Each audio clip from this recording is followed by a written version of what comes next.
ડો. સુભાષ મહિલા કોલેજ, જૂનાગઢમાં અંતિમ વર્ષમાં અભ્યાસ કરતા વિદ્યાર્થી બહેના વિદાય સમારંભનું આયોજન. આજરોજ ડો. સુભાષ મહિલા arts commerce and home science કોલેજમાં અંતિમ સેમેસ્ટરમાં અભ્યાસ કરતા વિદ્યાર્થીનીઓનો વિદાય સમારંભ યોજવામાં આવેલ, જે કાર્યક્રમની શુભ શરૂઆત સરસ્વતી વંદનાથી કરવામાં આવી અને ત્યારબાદ સંસ્થાના આદ્ય સ્થાપકનું સ્મરણાંજલિ ગાન કરી સંસ્થાનો પરિચય અપાયો. વિદાય એક એવો પ્રસંગ છે કે જે કઠોર હૃદયના માનવીને પણ એક વખત આંખોમાંથી આંસુ લાવી દે છે. આ વિદાય કોલેજમાંથી વિદાય લેવાની અને ધીંગા મસ્તીવાળું જીવનની જાણે કે વિદાય ગણાય. સહુને મનમાં એક પંક્તિ ગુંજતી હતી કે આ ભણતરની સફર આજે પૂરી થાય છે, પણ સફળતા માટે નવી દિશા ખુલ્લી થાય છે. વિદાય નથી અંત, પણ નવી શરૂઆત છે. આ પ્રસંગે સંસ્થાના આચાર્ય શ્રી બલરામ ચાવડાએ વિદ્યાર્થીને બોધ આપતા જણાવેલ કે આપણને વિદાય સમયે ભગવાન કૃષ્ણ અવશ્ય યાદ આવે, કારણ કે તેમણે ઠેક ઠેકાણેથી વિદાય લીધી પણ પ્રજા સાથેનો સંપર્ક તેમણે જાળવી રાખેલો. તમે જૂના અને નવા જમાનાની સરખામણી કરજો. તમે ઉત્તમ સમયમાં ભણ્યા છો, ભૂતકાળમાં પણ મોટા વિદાય સમારંભ થતા તે જુદા હતા. હવે તો નવા પડાવરૂપ વિદાય સમારંભ થાય છે. આપે માનવ સાથે સંપર્ક જાળવી રાખવાનો છે. સંબંધો કેળવવા ધ્યાન આપવું પડશે. હ્યુમન ટચ સાચવી રાખવો જોઈએ. ભારતીય સંસ્કૃતિને ભૂલવી ન જોઈએ. ડો. દીનાબેન લોઢિયાએ જણાવેલ કે આ કોલેજના અધ્યાપકો પાસે જ જ્ઞાન પ્રાપ્ત કરેલ છે. અહીંથી જ મને જીવનની નવી દિશા સાંપડી છે. ગુરુનું આગવું સ્થાન મારા જીવનમાં છે. તમે ભાગ્યવાન છો એવી તમને કોલેજ પ્રાપ્ત થઈ છે. સ્વચ્છંદતા તમારામાં પ્રવેશવા ન દેતા એવો મારો આપ સૌને સંદેશ છે. ડો. પૂજાબેન કોયાણી, જાણીતા સ્કિન સ્પેશિયાલિસ્ટ, એ જણાવેલ કે આવતીકાલથી આપના જીવનને નવી દિશા મળશે. નવો વળાંક તમારા સપના સાચા પડાવશે. તમારા જીવનની ક્રિએટિવિટી એવી રીતે સતત જીવતી રાખશો તો કદી કોઈ ખામી નહીં અનુભવો અને આંતરિક સૌંદર્ય પણ પ્રાપ્ત કરશો. માનવનું જીવન સ્વભાવ અને રહેણીકરણી મુજબ જ ઘડાતું હોય છે. આપણી ઓરાને ઓળખી જીવો તો તમારો આત્મા જ તમને ગાઈડ કરશે. તે માટે તમારે નિયમિત યોગ અને વ્યાયામ કરવો જોઈએ એવો મારો આપને સંદેશ છે. આ પ્રસંગે હાજર રહેલ અતિથિ વિશેષશ્રીઓનું સ્મૃતિચિહ્ન આપી સન્માન કરવામાં આવ્યું હતું. આજના તમામ કાર્યક્રમનું વિશેષ આયોજન વિદ્યાર્થી બહેનો તથા સ્ટાફે કર્યું હતું. સુચારુ સંચાલન પ્રા. અમીબેન સરવૈયાએ તથા આભાર દર્શન પ્રા.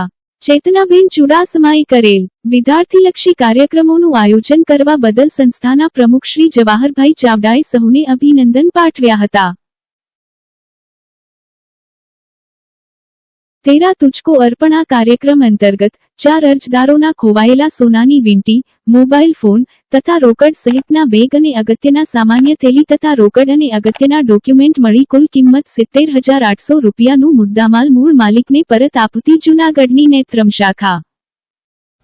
મારું નામ છે રાઠોડ બળવંતસિંહ વાઘસી, ગામ પુંદરા, તાલુકો માણસા, જિલ્લો ગાંધીનગર.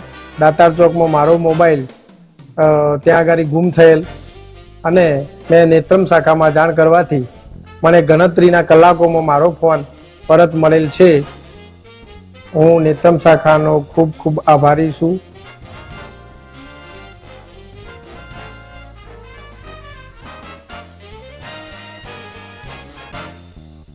મારું નામ ગોપાલ બંધિયા છે.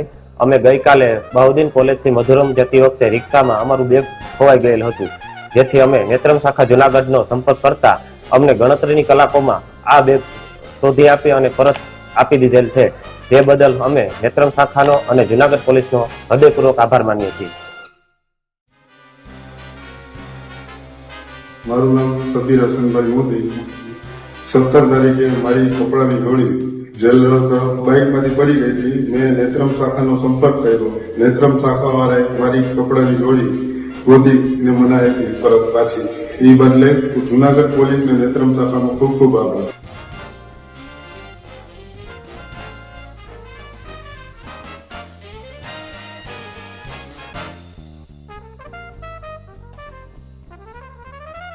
મારું નામ હરિયાણી રઘુરામ ગંગારામ, રહેવાસી જામનગર. ગઈકાલે ભવનાથ તળેટીથી મોટીબાગ રિક્ષામાં આવેલા. એ દરમિયાન રિક્ષામાં ઉતરે અમારા માલ સામાનનો એક થેલો ભૂલાઈ ગયેલો, જે અંગે તપાસ કરતા અમે નેત્રમ વિશ્વાસ પ્રોજેક્ટનો તપાસ કરી અને રૂબરૂ મળ્યા અને જાણકારી આપી અને અમને મદદ મળી. તો ગણતરીના કલાકોમાં અમારો થેલાની અંદર રહેલો મોબાઈલ, 4500 રૂપિયા રોકડા, સોનાની વીંટી, સમસ્ત થયેલો ગણતરીની કલાકમાં છોટી આપી અને અમને પરત સોંપેલ છે. એ બદલ તેમનો ખૂબ ખૂબ ધન્યવાદ છે.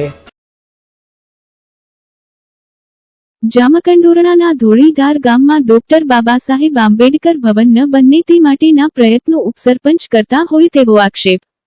પોરબંદર સાંસદ એવા વિઠ્ઠલભાઈ રાદડિયાના કાર્યકાળ દરમિયાન સંસદ સભ્યની ગ્રાન્ટમાંથી ધોળીધાર ગામમાં આંબેડકર ભવન બનાવવા માટે 5 લાખ રૂપિયા મંજૂર કરવામાં આવેલ.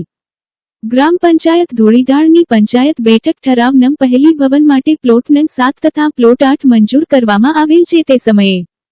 પણ આજ દિન સુધી ડો બાબા સાહેબ આંબેડકર ભવન બનાવવામાં આવેલ નથી. તેને લઈને અનેક વખત અનેક જગ્યાએ રજૂઆત કરી છે પણ કોઈ પણ ન્યાય મળેલ નથી. જેને લઈને આજરોજ જામકંડોરણા પોલીસ મથકે અનુસૂચિત જાતિના સમાજ જવાબદારો ઉપર ફરિયાદ નોંધાવવા માટે પહોંચ્યા હતા. અને ફરિયાદ ન નોંધાયા ત્યાં સુધી ધરણા પ્રદર્શન કરવામાં આવેલ અને યોગ્ય ન્યાય નહીં મળે તો ગામ છોડી હિજરત કરવી અને ધર્મ પરિવર્તન કરવાની ચીમકી ઉચ્ચારી હતી. રિપોર્ટ જયંત વિંજુડા ધોરાજી.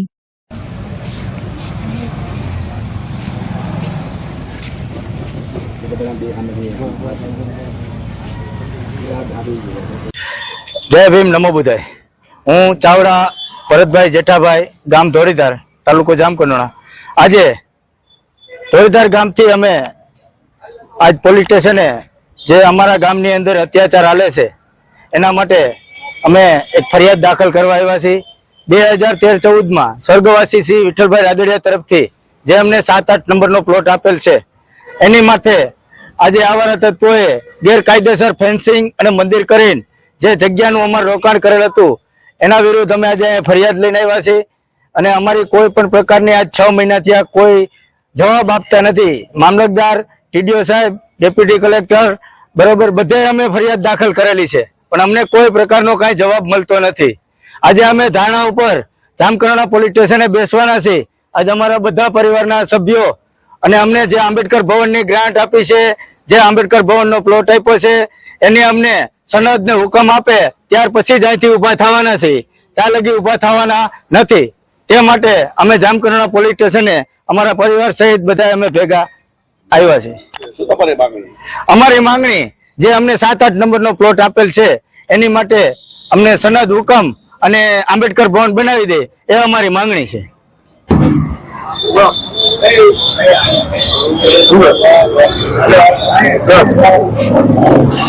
જય ભીમ, નમો બુદ્ધાય. મારું નામ અશોકભાઈ બાબુભાઈ બગડા, જામકંડોરણા તાલુકા અનુસૂચિત જાતિ સમાજ પ્રમુખ. આજે અમે ધોળીધાર ગામના જે બાબા સાહેબની પ્રતિમા ખંડિત કરવામાં આવી છે અને જે 7 નંબર ને 8 નંબર પ્લોટ જે ફાળવેલો છે ગ્રામ પંચાયતે એનો ઠરાવ થઈ ગયો છે. એને આપણે સાંસદ સભ્ય શ્રી વિઠ્ઠલભાઈ રાદડિયાની ગ્રાન્ટ પણ મળી હતી. એનો વર્ક ઓર્ડર આવી ગયો હતો પણ કામ ન કર્યું અને ગ્રાન્ટ પરત ગઈ.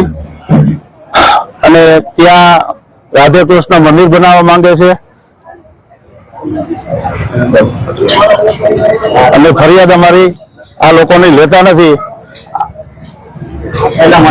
એના માટે અમે આજ જામકંડોરણા પોલીસ સ્ટેશને ધોળીધાર ગામના તમામ અમારા આગેવાનો, અગ્રણીઓ અને સમાજના ભાઈઓ બહેનો અહીંયા જામકંડોરણા પોલીસ સ્ટેશને ધારણા ઉપર બેસશું. પોલીસ ફરિયાદ ન લઈ. તો આ હતા આજના સમાચાર. આવતીકાલે ફરી મળીશું નવા સમાચાર સાથે. ત્યાં સુધી રજા આપશો. નમસ્કાર. અને હા, અમારી ચેનલને લાઈક કરી, શેર કરી, સબસ્ક્રાઇબ કરી અને કોમેન્ટ જરૂર કરશો. જોતા રહો ગજાનંદ ન્યૂઝ નેટવર્ક.